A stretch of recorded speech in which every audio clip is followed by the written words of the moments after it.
Hey y'all, doing something a little different today. I want to read some of Arthur Schopenhauer. He was a German philosopher born in 1788, and this is his work, The Vanity of Existence. The Vanity of Existence. This vanity finds expression in the whole way in which things exist, in the infinite nature of time and space, as opposed to the finite nature of the individual in both, in the ever-passing present moment as the only mode of actual existence, in the interdependence and relativity of all things, in continual becoming without ever being, in constant wishing and never being satisfied, in the long battle which forms the history of life, where every effort is checked by difficulties and stopped until they are overcome. Time is that in which all things pass away. It is merely the form under which the will to live, the thing in itself, and therefore imperishable, has revealed to it that its efforts are in vain. It is that agent by which at every moment all things in our hands become as nothing, and lose any real value they possess. That which has been exists no more. It exists as little as that which has never been. But of everything that exists, you must say, in the next moment, that it has been. Hence, something of great importance now past is inferior to something of little importance now present, in that the latter is reality, and related to the former as something to nothing. If man finds himself, to his great astonishment, suddenly existing, after thousands and thousands of years of non-existence, he lives for a little while, and then, again, comes an equally long period when he must exist no more. The heart rebels against this, and feels that it cannot be true. The crudest intellect cannot speculate on such a subject without having a presentiment that time is something ideal in its nature. This ideality of time and space is the key to every true system of metaphysics, because it provides for quite another order of things than it is to be met within the domain of nature. This is why Kant is so great. Of every event in our life, we can say only for one moment that it is, forever after that it was. Every evening we are poorer by a day. It might, perhaps, make us mad to see how rapidly our short span of time ebbs away, if it were not that in the furthest depths of our being we are secretly conscious of our share in the exhaustible spring of eternity, so that when we can only hope to find life in it again. Consideration of the kind, touched on above, might, indeed, lead us to embrace the belief that the greatest wisdom is to make the enjoyment of the present the supreme object of life, because that is the only reality, all else being merely the play of thought. On the other hand, such a course might just as well be called the greatest folly, for that which in the next moment exists no more and vanishes utterly, like a dream, can never be worth a serious effort. The whole foundation on which our existence rests is the present, the ever-fleeting present. It lies, then, in the very nature of our existence to take the form of constant motion, and to offer no possibility of our ever attaining the rest for which we are always striving. We are like a man running downhill, who cannot keep on his legs unless he runs on, and will inevitably fall if he stops, or, again, like a pole balanced on the tip of one's finger, or like a planet, which would fall into the sun the moment it ceased to hurry forward on its way. Unrest is the mark of existence.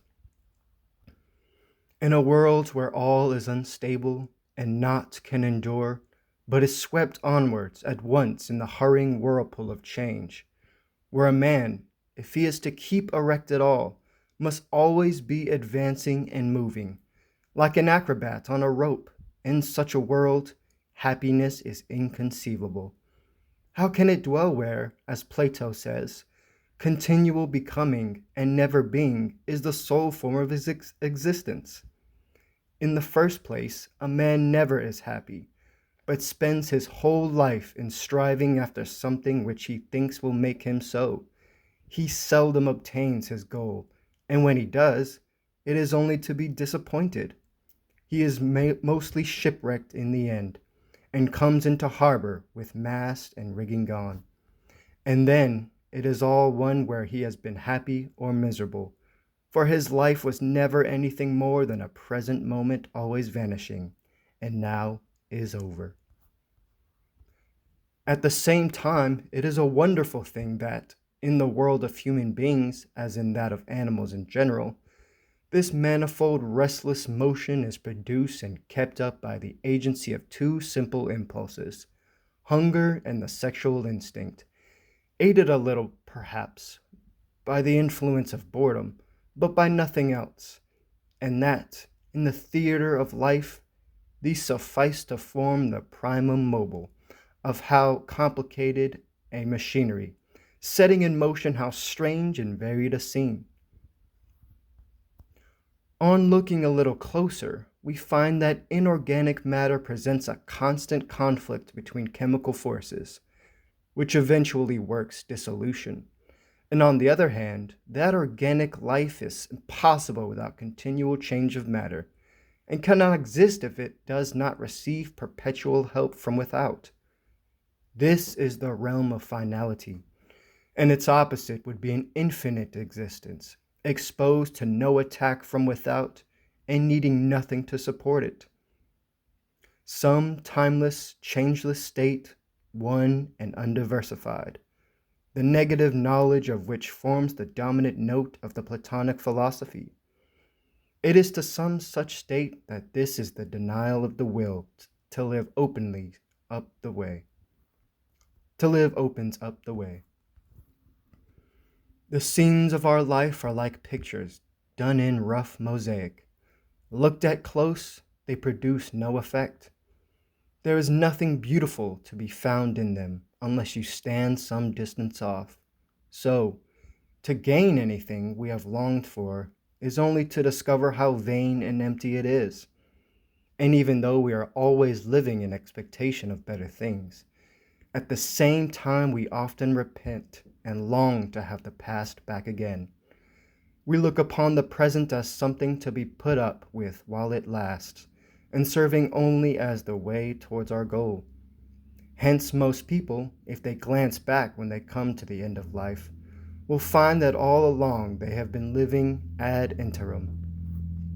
They will be surprised to find that the very thing they disregarded and let slip by unenjoyed was just the life in the expectation of which they passed all their time. Of how many a man did it not be said that hope made a fool of him until he danced into the arms of death. Then again, how insatiable a creature is man! Every satisfaction he attains lays the seed of some new desire, so that there is no end to the wishes of each individual will. And why is this? The real reason is simply that, taken in itself, will is the Lord of all worlds. Everything belongs to it, and therefore no one single thing can ever give it satisfaction, but only the whole, which is endless. For all that, it must rouse our sympathy to think how very little the will, this Lord of the world, really gets when it takes the form of an individual, usually only just enough to keep the body together. This is why man is so very miserable. Life presents itself chiefly as a task, the task, I mean, of subsisting in all, ganger sivai. If this is accomplished, life is a burden, and then there comes the second task of doing something with that which has been won, of warding off boredom, which, like a bird of prey, hovers over us, ready to fall wherever it sees a life secure from need. The first task is to win something, the second, to banish the feeling that it has been won. Otherwise, it is a burden. Human life must be some kind of mistake. The truth of this will be sufficiently obvious if we only remember that man is a compound of needs and necessities hard to satisfy, and that even when they are satisfied, all he obtains is a state of painlessness, where nothing remains to him but abandonment to boredom. This is a direct proof that existence has no real value in itself. For what is boredom but the feeling of the emptiness of life? If life, the craving for which is the very essence of our being, were possessed of any positive intrinsic value, there would be no such thing as boredom at all. Mere existence would satisfy us in itself, and we should want for nothing. But as it is, we take no delight in existence, except when we are struggling for something. And then distance and difficulties to be overcome make our goal look as though it would satisfy us, an illusion which vanishes when we reach it. Or else, when we are occupied with some purely intellectual interest, when in reality we have stepped forth from life to look upon it from the outside, much after the manner of spectators at a play. And even sensual pleasure itself means nothing but a struggle and aspiration, ceasing the moment its aim is attained. Whenever we are not occupied in one of these ways, but cast upon existence itself, its vain and worthless nature is brought home to us, and this is what we mean by boredom. The hankering after what is strange and uncommon, an innate and ineradicable tendency of human nature, shows how glad we are at any interruption of that natural course of affairs which is so very tedious. That this most perfect manifestation of the will to live, the human organism, with the cunning and complex working of its machinery, must fall to dust and yield up itself and all its strivings to extinction. This is the naive way in which nature, who is always so true and sincere in what she says, proclaims the whole struggle of this will as in its very essence barren and unprofitable. Were it of any value in itself, anything unconditioned and absolute, it could not thus end in mere nothing.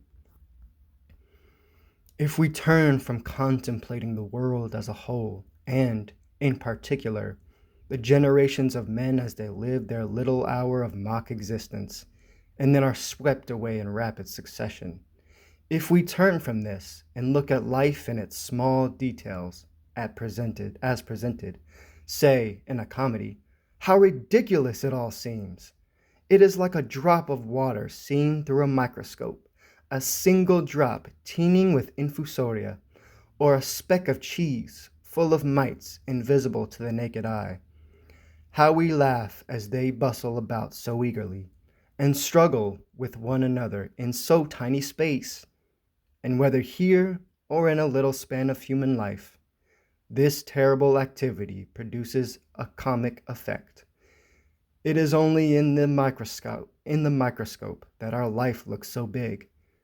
It is an indivisible point, drawn out and magnified by the powerful lenses of time and space.